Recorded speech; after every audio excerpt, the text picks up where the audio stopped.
Welcome to Burhan's preparatory academy. उम्मीद करता हूँ आप लोग सब खैरियत से होंगे। The lecture which we are going to deliver today is general science, और जनरल साइंस के हम अब तक 19 लेक्चर्स को कंप्लीट कर चुके हैं। जिन लोगों ने हमें रिसेंटली सब्सक्राइब किया है और ज्वाइन किया है तो हमारे पिछले लेक्चर्स प्ले लिस्ट से जाकर देख सकते हैं। और जैसा कि आपको मालूम है कि FPSC ने डिफरेंट डिपार्टमेंट्स के टेस्ट अनाउंस कर दिए हैं, जिसमें से सरफ़हरिस्त FIA, जिसमें आपका जो टेस्ट होना है वो इंस्पेक्टर का होना है, असिस्टेंट डायरेक्टर का होना है, और इसी के साथ साथ IB यानी असिस्टेंट डायरेक्टर IB का भी टेस्ट होना है।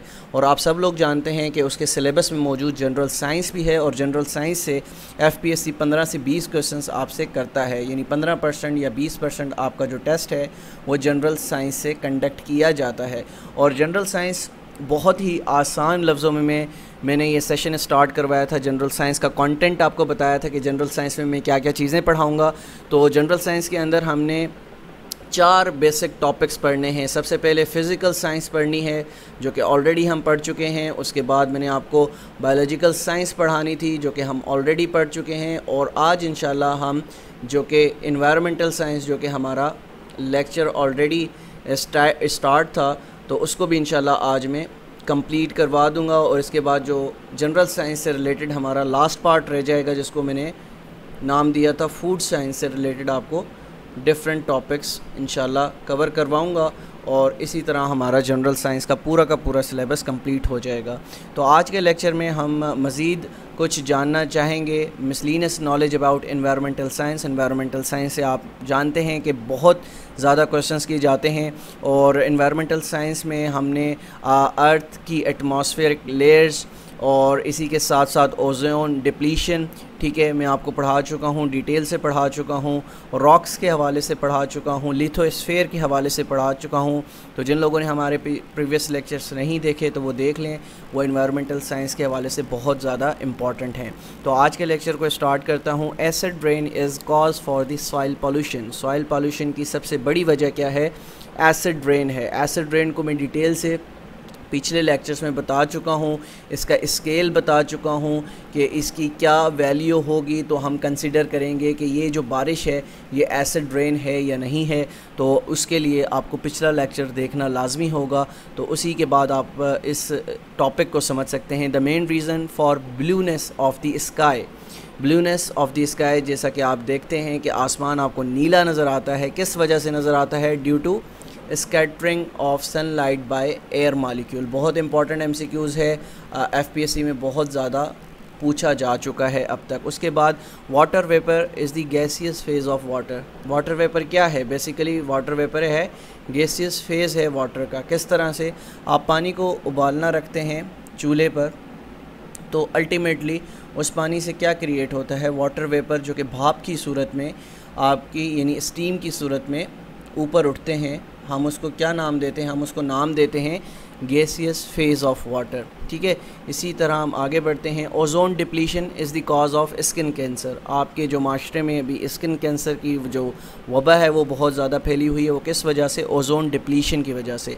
तो ओजोन डिप्लीशन किस वजह से होती है, इसके रीज़न्स मैं अपने लेक्चर में बता चुका हूँ, जो कि हमने एनवायरमेंटल साइंस को स्टार्टिंग में आपको काफ़ी डिटेल से हमने इसको डिस्कस किया था। The yellowness of Taj Mahal. The yellowness of Taj Mahal is an effect of acid rain. किस वजह से एसिड रेन का ये इफ़ेक्ट है? अब आप सोच रहे होंगे कि येलोनेस कैसी? हमने तो सुना है कि ताज महल वाइट है। बिल्कुल, ताज महल जो है वो वाइट मार्बल से बना हुआ है। अगर आप उसको तस्वीरों में देखेंगे तो आपको बिल्कुल वाइट नज़र आएगा। अगर आप उसको अपनी नेक्ड आई से यानी बिल्कुल लाइव जाके देखेंगे तो आपको उसमें कुछ येलोनेस नज़र आएगी। अब वो येलोनेस किस वजह से है? वो येलोनेस है एसिड रेन की वजह से। तो एसिड रेन की वजह से क्यों है? एसिड रेन में कुछ ऐसे जो केमिकल्स हैं वो पानी के साथ होकर हम तक पहुंचते हैं, जो कि उसकी जो वाइटनेस है उसको येलोनेस में तब्दील कर देते हैं, ठीक है। तो इस हवाले से एसिड रेन को समझने के लिए आपने हमारा पिछला लेक्चर लाजमी देखना होगा। The part of the plant that evaporates water is stomata. The part of the plant that evaporates water, वो क्या है? कौन सा पार्ट है प्लांट का? वो है स्टोमेटा।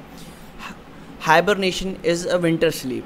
हाइबरनेशन क्या है? आसान लफ्ज़ों में आपको समझाऊं कि ये विंटर स्लीप है। अगर हम इसको एग्जामिनर आपसे पूछे कि इसको डिटेल में बताएं तो thermal adoption shown by the animals is known as hibernation. अब हाइबरनेशन की जो मशहूर मिसालें हैं जो कि आप बायोलॉजी में पढ़ के आए हैं वो है फ्रॉग, बियर। ये दो ऐसी मशहूर एग्जांपल्स हैं जो कि आप एग्ज़ाम्स में पढ़ के आ चुके हैं। अब जैसे देखिए, आप देखते होंगे कि जब विंटर्स आते हैं तो आपको फ्रॉग कहीं पर भी नज़र नहीं आएगा। उसकी वजह क्या है? ये विंटर स्लीप में चले जाते हैं, थर्मल एडॉप्शन में चले जाते हैं और अपने आप को ज़मीन के किसी कोने में छुपा लेते हैं। और जैसे ही गर्मियाँ यानी समर्स आते हैं तो फ्रॉग वापस उसी जो उन्होंने होल बनाए हुए थे ज़मीन के अंदर से, वो वहाँ से फिर निकल आते हैं। ठीक है, nitrogen is present in the air in maximum amount. ठीक है, इसको भी हम डिस्कस कर चुके हैं जब हमने एटमॉस्फेरिक लेयर्स को पढ़ा था, तो हमने ये भी पढ़ा था कि एटमॉस्फेयर में कौन सी गैसेस कितनी परसेंटेज में पाई जाती हैं। तो nitrogen is present in the air in maximum amount. उसके बाद the solar cell convert solar energy into electrical energy.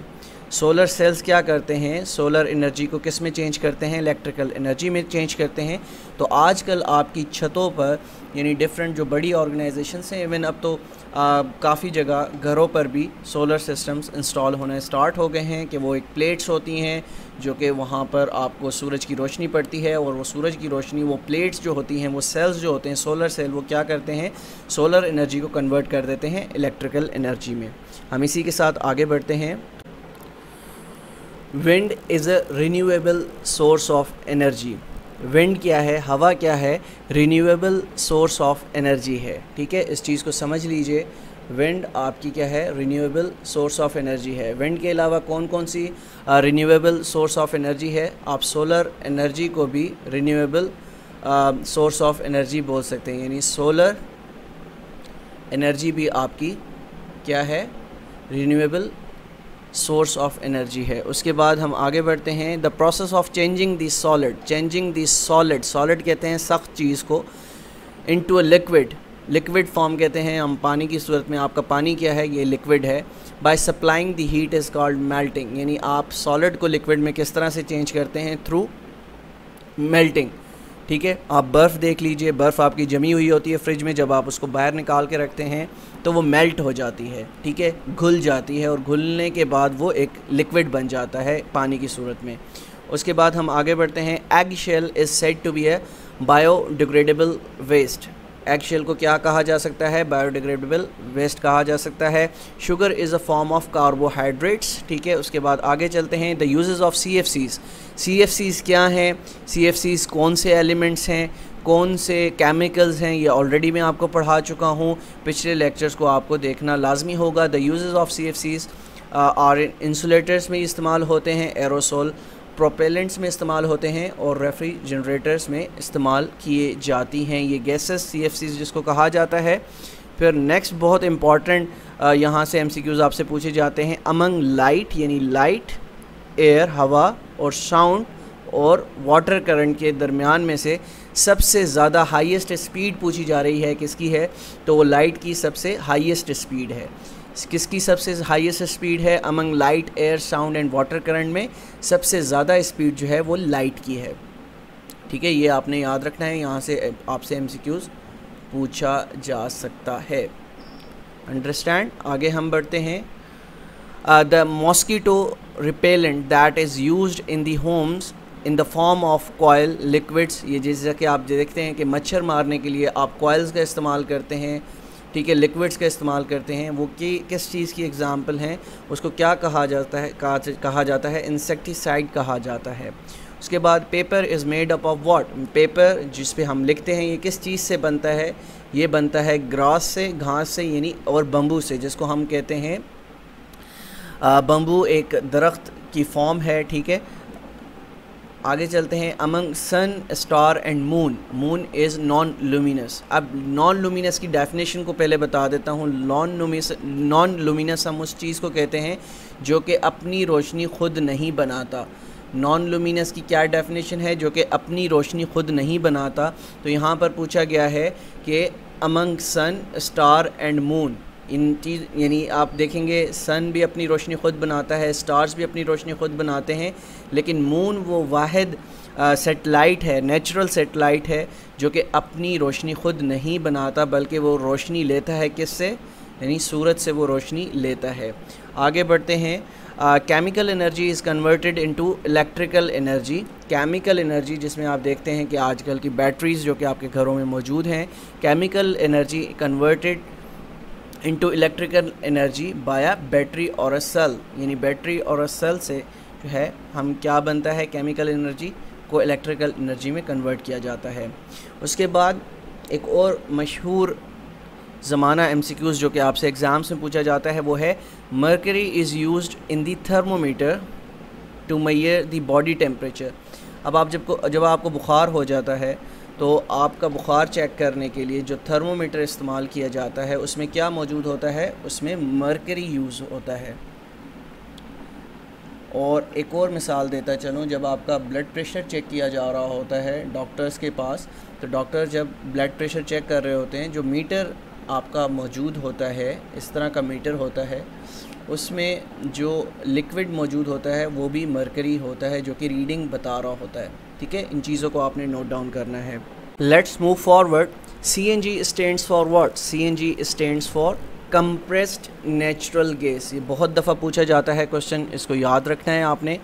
Among solid, liquid and gas. अब क्या पूछा जा रहा है? डिस्टेंस पूछा जा रहा है between the molecules is minimum, यानी ये जो आपके क्या है मॉलिक्यूल्स हैं, इनमें सबसे मिनिमम जो डिस्टेंस होता है वो किस में होता है? आया सॉलिड में होता है, लिक्विड में होता है या गैस में होता है? तो सबसे जो कम डिस्टेंस मौजूद होता है वो सॉलिड में होता है। ठीक है, उसके बाद nicotine is the cause of tobacco addition.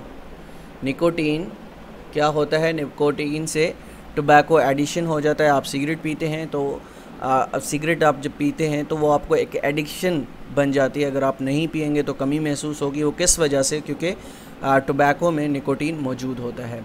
The wind direction is the direction from which the wind is blowing.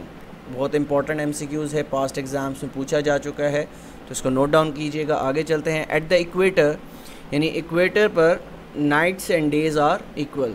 कहाँ पर nights and days are equal? Equator पर दिन और रात बराबर होते हैं। CO2 जैसे हम कहते हैं carbon dioxide has an important role in maintaining the atmosphere temperature.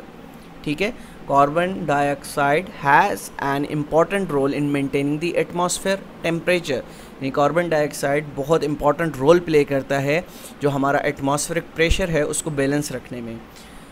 The Vienna convention related to environment. Vienna convention जो कि जनरल नॉलेज में भी आपसे क्वेश्चन किया जाता है, वो किस चीज़ से रिलेटेड है? Basically related to with the protection of the ozone layer. क्यों ओजोन लेयर की प्रोटेक्शन हमने क्यों करनी है, क्या वजह है, हमने उसकी हिफाजत क्यों करनी है? तो जैसा कि आपको पता है कि ओजोन लेयर डिप्लीट होती जा रही है डे बाय डे, तो उसके हवाले से वियना कन्वेंशन बनाया गया था। Growing rice results in the release of methane. ठीक है, उसके बाद द ग्रीन हाउस इफ़ेक्ट को हम डिटेल से पढ़ चुके हैं और आपको बड़े आसान अल्फाज में मैंने वो टॉपिक समझाने की कोशिश की है, उसको देख लीजिएगा, हम पीछे कवर कर चुके हैं। With the high heat trapping capability is methane CH4। उसके बाद wavelength of ultraviolet radiations. Wavelength जो हैं अल्ट्रा वायलेट रेडिएशंस की वो क्या होती हैं? वो शॉर्टर होती हैं, छोटी होती हैं। ठीक है, हम आगे बढ़ते हैं। Colour of ozone molecule is blue. ठीक है, ओजोन के मॉलिक्यूल का कलर क्या होता है? ब्लू होता है, नीला होता है। Atmosphere consist of 97% nitrogen. जैसा कि ऑलरेडी हम बता चुके हैं, नाइट्रोजन की जो परसेंटेज है वो सबसे ज़्यादा है। फिर दूसरे नंबर पर ऑक्सीजन मौजूद है। ये किस तरह से हम इसको मेजर करते हैं? परसेंटेज में, बाय वेट इसको मेजर किया जाता है। ठीक है, उसके बाद pressure, humidity and temperature all are climate factor. Climate और वेदर में मैं आपको फ़र्क बता चुका हूँ। हमने जब वेदर और क्लाइमेट को डिस्कस किया था तो उसमें मैंने आपको उसके MCQs भी सॉल्व करवाए थे और इन दोनों में फ़र्क भी बताया था। तो प्रेशर, ह्यूमिडिटी एंड टेम्परेचर ये किसके फैक्टर हैं? क्लाइमेट के फैक्टर हैं। वर्ल्ड एनवायरनमेंट डे हर साल 5 जून को मनाया जाता है। उसके बाद the burning of fossil fuels जिससे आपके प्लांट्स चलते हैं, आपकी कार्स चलती हैं, आपकी मोटर बाइक्स चलती हैं। तो जब हम उसको बर्न कर रहे हैं, ठीक है, तो वो क्या रिलीज़ कर रहे हैं? सल्फ़र इनटू एयर, यानी जो सल्फ़र है उसको हवा में वो रिलीज़ कर रहे हैं। A poisonous gas given out of vehicle exhaust, यानी व्हीकल एग्जॉस्ट जहाँ से साइलेंसर जिसको आप बोलते हैं उससे जो गैस निकलती है उसको हम क्या कहते हैं, कार्बन मोनोऑक्साइड कहते हैं।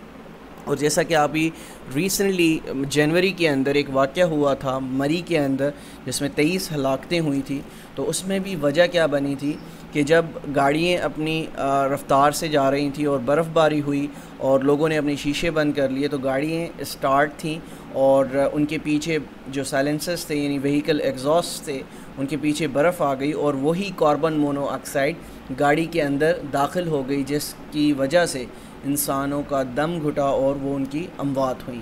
ठीक है। The purest form of coal is peat, यानी जो कोयले की जो प्योरेस्ट फॉर्म होती है वो क्या कहलाती है, पीट कहलाती है।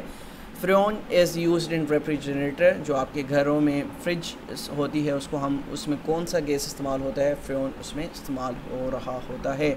Among coal, natural gas, oil and uranium, पूछा जा रहा है कौन सा फॉसिल फ्यूल नहीं है। तो इन सब में जैसा कि हम जानते हैं कि कोल भी आपका फॉसिल फ्यूल है, नेचुरल गैस भी आपकी फॉसिल फ्यूल है, उसके बाद ऑयल भी आपका फॉसिल फ्यूल है, लेकिन यूरेनियम आपका फॉसिल फ्यूल नहीं है। ठीक है, इसको आपने ध्यान में रखना है। उसके बाद आगे बढ़ते हैं। Energy in the rays from the sun is called solar energy, यानी सूरज से जो शुआएँ आती हैं वो क्या कहलाती हैं, वो सोलर एनर्जी कहलाती हैं। तो आज का हमारा ये लेक्चर था, उम्मीद करता हूँ ये लेक्चर आपको पसंद आया होगा। इंशाल्लाह नेक्स्ट लेक्चर के अंदर हम अपना न्यू टॉपिक फूड साइंस को इंशाल्लाह स्टार्ट करेंगे और इंशाल्लाह ये हमारे सिलेबस का आखिरी पार्ट होगा जिसको हम इंशाल्लाह कवर करेंगे। इससे पहले हम अब तक आपको बताता चलूँ, समरी बताता चलूँ कि 3 पार्ट कवर कर चुके हैं। सबसे पहले फ़िज़िकल साइंस को हम कवर कर चुके हैं, ठीक है, नोट डाउन कर लीजिएगा। उसके बाद दूसरे नंबर पर बायोलॉजिकल साइंस को हम कवर कर चुके हैं और तीसरे नंबर पर आज हमने अल्हम्दुलिल्लाह एनवायरमेंटल साइंस को पढ़ लिया है। ठीक है, तो इंशाल्लाह मिलते हैं कल एक नए लेक्चर के साथ। जब तक अपना बहुत ख्याल रखिएगा। अल्लाह हाफ़िज़।